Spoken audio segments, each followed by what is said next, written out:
ছোটোবেলায় ঠাকুর যে আমাকে এই রোগটা কেন দিয়েছিল আমি ভেবে পাই না। আমি ঠাকুরকে বলি, এত রোগ থাকতে তুমি আমাকে এই রোগটাই দিলে, এই রোগটাই আমার হতে হলো। যেই রোগটার কারণে আমার ঘন কালো চুলগুলো আজকে কেমন টিকটিকির লেজের মতো হয়ে গেছে, না বললেই নেই। মানে মাথায় আর চুল না বললেই চলে, এটাকে চুল বলা চলে না যেটা আমার মাথায় আছে। মানে এত চুল ছিল আগে আমার মাথায়, তার তুলনায় এটা কিছুই নয়। মানে এমন রোগ হলো যার কারণেই এই অবস্থা। আসলে রোগটা কী তাই তো ভাবছো? রোগটা হচ্ছে টাইফয়েড। যার কারণে মানে যেই রোগটা হলে জানো তোমরা সবাই, টাইফয়েড হলেই মানে চুল উঠে যায়। যদি টাইফয়েড হওয়ার পর সমস্ত ওষুধ কমপ্লিট, মানে ওষুধের যে কোর্স থাকে সেটা কমপ্লিট হওয়ার পর যদি ন্যাড়া হওয়া যায় তাহলে চুল উঠে যাওয়ার সমস্যাটা থাকে না। কিন্তু আমি না ন্যাড়া হয়নি, যেহেতু অনেকটা বড় বয়সে হয়েছিল। তো বড় বলতে তখন ক্লাস আমি 8 কি 7-এ পড়ি। সেই সময় তো ন্যাড়া হওয়াটা সম্ভব নয়, একটা লজ্জার ব্যাপার আছে। আমি ভুলটা করে ফেলেছিলাম। সেই ভুলের মাসুল আমাকে আজও গুনতে হচ্ছে, বাকিটা জীবন আমাকে গুনে যেতে হবে। এই যেটুকু চুল আছে আমার মাথায় অবশিষ্ট, সেটুকু যাতে থাকে টিকে, আর নতুন করেও যাতে বেরোয় সেই চেষ্টাই করছি।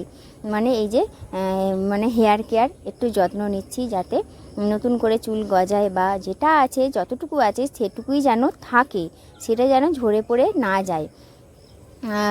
মানে পেঁয়াজের রসের মধ্যে কিন্তু আরও একটা জিনিস আমি মেশালাম, দেখলে আদা।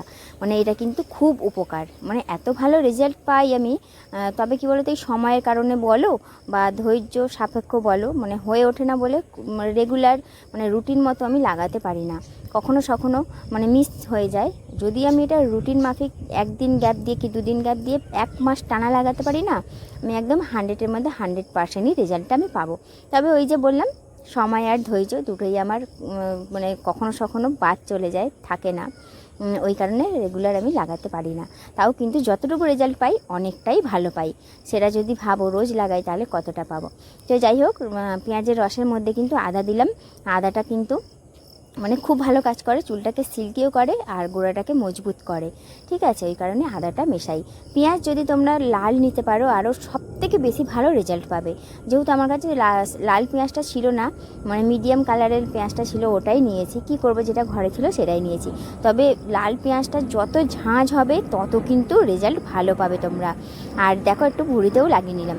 ভুঁড়ির চুলটাও কিন্তু অনেকটা ছিল, যে ঝরে গেছে, হালকা হয়ে গেছে, ওই জন্য একটু ভুঁড়িতেও লাগিয়ে হালকা হাতে মাসাজ করে নিয়েছি। আর মাথাতেও কিন্তু হালকা হাতেই মাসাজ করা যাবে, একদম ভুল করেও নখ লাগানো যাবে না।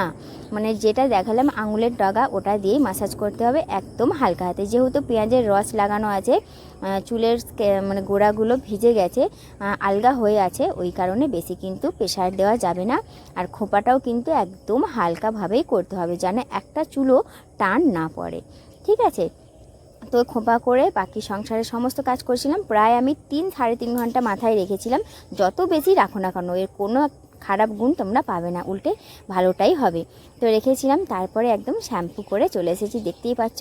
এখন চুলে আপাতত আমি কিছুই লাগাইনি, মানে কন্ডিশনার বলো আর হেয়ার সিরাম বলো কিছুই লাগাইনি, জাস্ট শ্যাম্পু করে চলে এসেছি। তো দেখতে পাচ্ছ।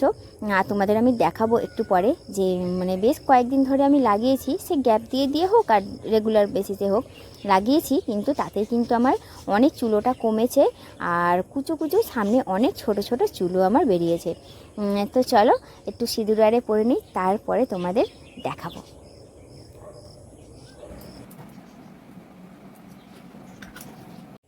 তো চলো দেখো, এই যে ছোট গুড়ি চুলগুলো দেখছো, এগুলো কিন্তু বেরিয়েছে, না হলে সামনেটা পুরো একদম টাক বেরিয়ে গেছিলো আমার। তো চলো, একটা হেল্পফুল ভিডিও শেয়ার করলাম, যেটা আমি অনেক উপকার পেয়েছি। আশা করছি তোমরাও ইউজ করলে তোমরাও রেজাল্ট পাবে। তাহলে বন্ধুরা, ভিডিওটা ভালো লাগলে একটা লাইক অবশ্যই করে দিও, আর নতুন হলে চ্যানেলটাকে যাওয়ার আগে চ্যানেলটাকে সাবস্ক্রাইব করে দিও। তাহলে আজকের মতন টাটা, সবাই খুব ভালো থেকো, সুস্থ থেকো।